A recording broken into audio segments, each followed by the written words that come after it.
Welcome to another Black Flicks and Chill movie recap. This movie summary is about the American romance buddy film titled You People, released in 2023. Sit back and relax as you are about to watch a Black Flicks movie recap that shows the beauty and challenges of racial and cultural diversity. What I'm saying is I love your daughter. The movie starts with two people. The main character, Ezra Cohen, a long-haired, white Jewish man who works multiple jobs as a stockbroker and a podcaster, and Mo, his female Black best friend. They discuss different aspects of Black culture on their podcast. Ezra attends a Yom Kippur service at the synagogue with his family. While everyone is dressed formally, Ezra stands out with a pair of blue sneakers. He keeps cleaning them while everyone is making their confession to God. His mother, Shelly, and his sister, Lisa, an introvert, scold him for his dressing. His grandmother, Bubby, tells him he won't receive a proper Jewish burial because of his behavior, to which Ezra responds he doesn't care. Ezra's dad, Arnold, who's weird but calm, jokes that he wants to be buried next to Rihanna after his death.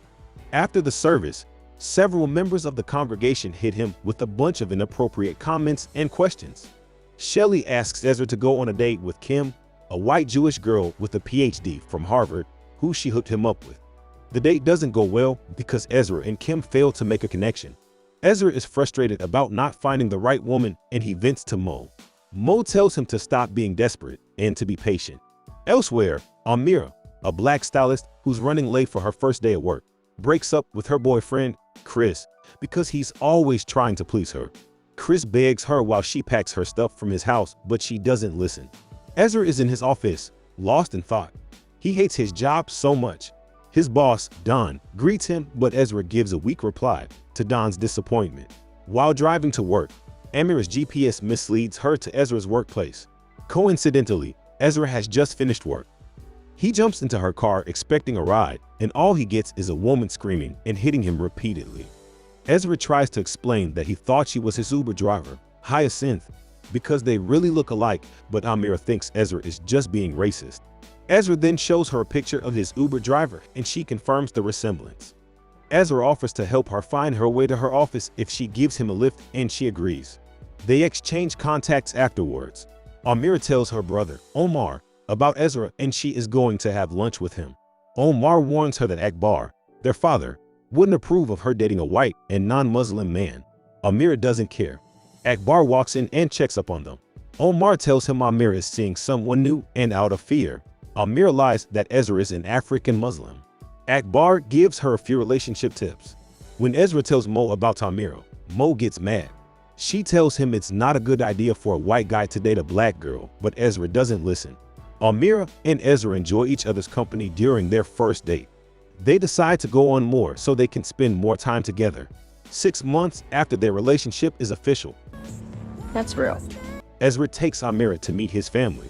In a bid to impress Amira, Shelly talks too much and ends up saying a lot of inappropriate stuff about Black people. Ezra is tired of keeping his cool, so he stylishly drags her to the kitchen. Lisa apologizes to Amira, saying their mom is just a moron. Arnold also starts talking too much about Black people, and Lisa begs him to stop talking. Ezra asks Shelly to quit embarrassing him in front of Amira. Shelly insists that she's only trying to connect with Amira and not offend her. She changes the topic by saying she genuinely thinks Amira is a wonderful person. Hearing her say that warms Ezra's heart. He tells Shelly that he plans on getting married to Amira, and although Shelly would have preferred a Jewish girl, she gives her consent nonetheless.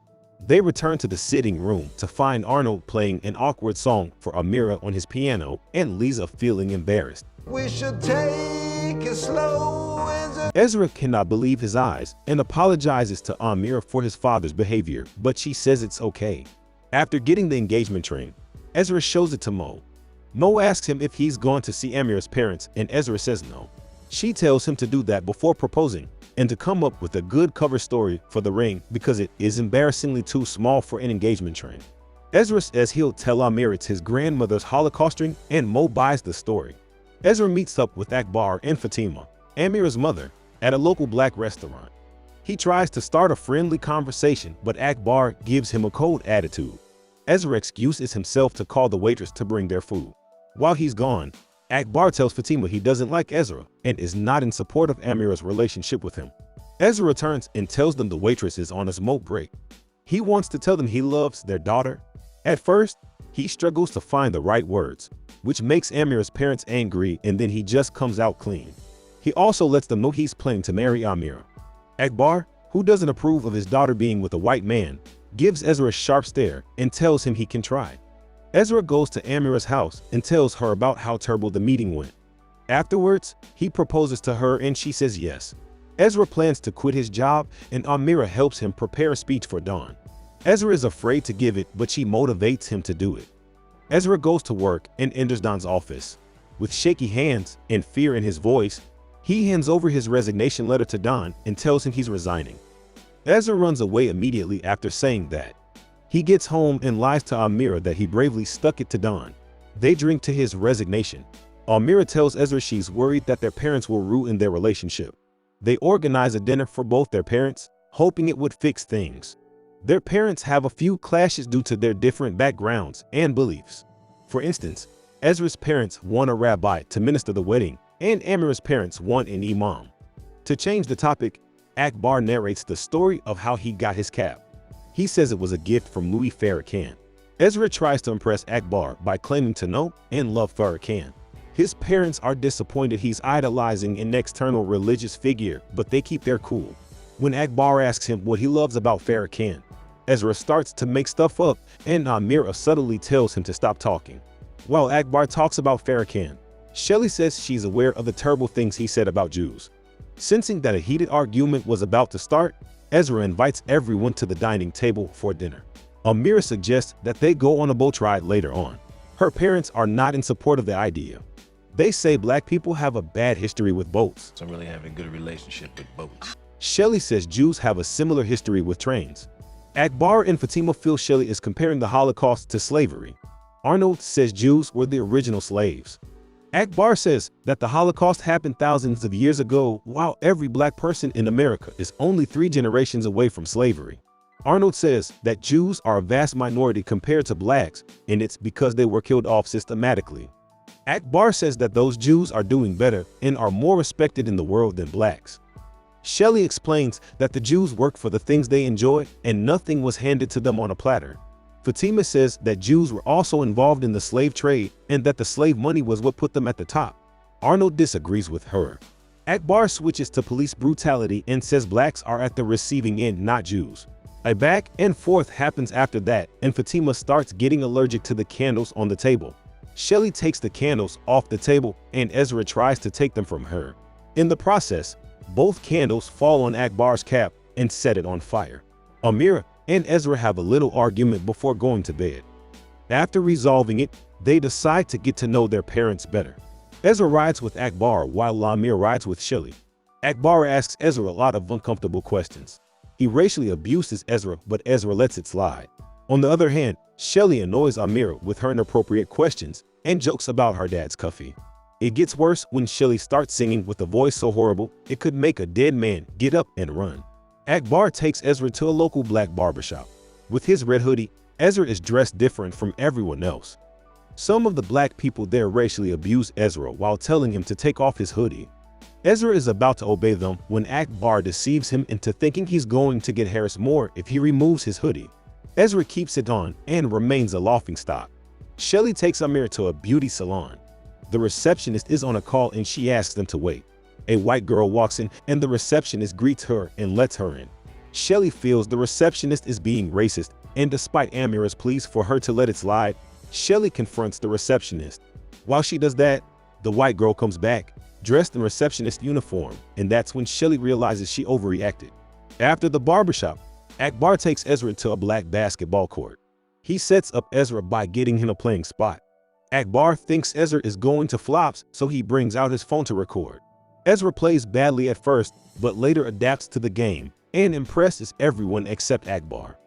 In a podcast session, Mo tells Ezra that it is impossible for white and black people to be cool with one another. Do you think Mo is right? Do you think this marriage will work out? Keep watching to find out.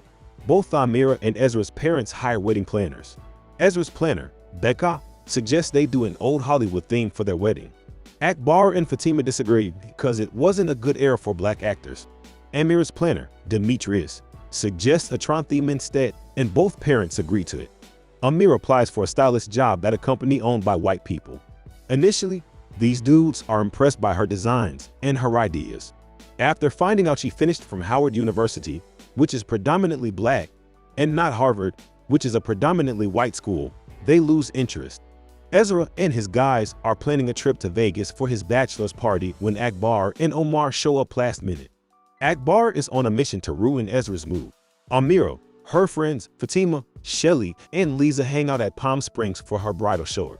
Shelly starts talking out of point again, and Lisa shuts her up and apologizes to everyone for her mom's attitude. During the bachelor party, Ezra's friends take cocaine and have fun with strippers while he sits in a corner with Akbar like a kid with his mom. Akbar asks Ezra if he takes cocaine, but Ezra lies that he's not like his friends. His friends, who have no idea what's going on between both of them, blow Ezra's cover by asking him to call their dealer to deliver a fresh cocaine supply. Meanwhile, the ladies play a game during the bridal shower. Shelly unintentionally uses the N-word and kills the vibe in the room.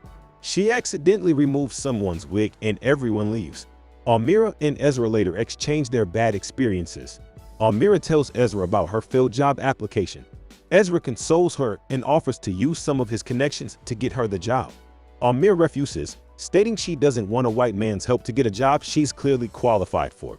At the rehearsal dinner, Amira introduces Ezra to her uncle, EJ, who's with Akbar. EJ uses some racist jokes on Ezra. A few friends and family from both sides give speeches about the couple. When it's Akbar's turn, he praises Ezra and talks about how lucky Amira is to be marrying him. Ezra is surprised but touched. Ezra goes to thank Akbar for his speech afterwards. Akbar says he did it for Amira and not for Ezra. He explains he's still not convinced that Ezra is the right guy for Amira. Ezra asks him why, and Akbar uses what happened at the bachelor party as an instance. At this point, Ezra can no longer bottle his anger again. He tells Akbar that he shouldn't have been at the bachelor party in the first place, and all he ever does to Ezra is hate on him despite the fact that Ezra truly loves and cares for Amira. He says he's tired of tolerating Akbar's negative behavior and walks out on him. Meanwhile, Shelly is asking Amira about her hairstyle. She says she's been doing some research on black women's hairdo lately. Amira calls out Shelly for her offensive and inappropriate questions.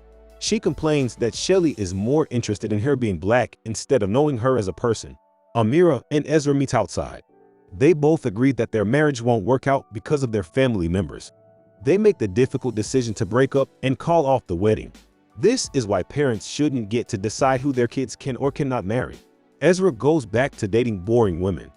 3 months later, he addresses the breakup in his podcast. He says that love is not enough in a relationship between a white and a black person. He expresses his frustrations about not being able to relate to the black community despite the fact that his lifestyle is influenced by black culture. Meanwhile, Shelly and Akbar are listening to the podcast.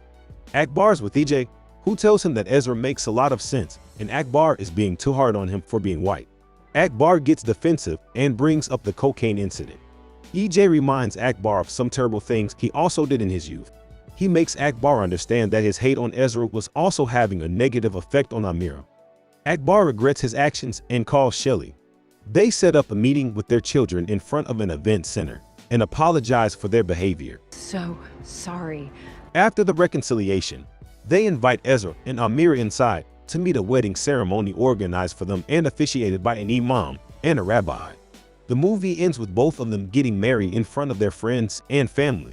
You People is a movie about two people from two different worlds who fall in love despite stumbling blocks from both of their parents. This movie teaches us that embracing diversity and respecting the belief and backgrounds of others is the only way to make the world a better place. Starring Lauren London, Jonah Hill, Eddie Murphy, and Nia Long.